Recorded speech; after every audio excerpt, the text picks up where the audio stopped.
Ladies and gentlemen, welcome to another video. In this video, we're going to be talking about how to fix your YouTube community guideline strike. So let's just get straight into the video. There are a couple of steps to fix a strike. The first being opening your YouTube Studio on your desktop or the YouTube app on Android. Then go to the dashboard and look for channel violations to understand which policy was violated. Also take the policy training. So if it is a first time warning, click on take action and complete the policy training. This will remove the warning after 90 days.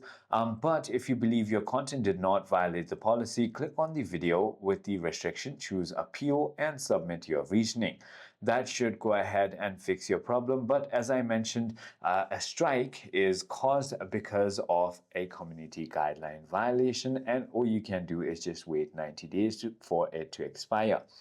I hope this video clarifies everything for you. If you have further more queries, feel free to comment down below and I'll see you on the next one.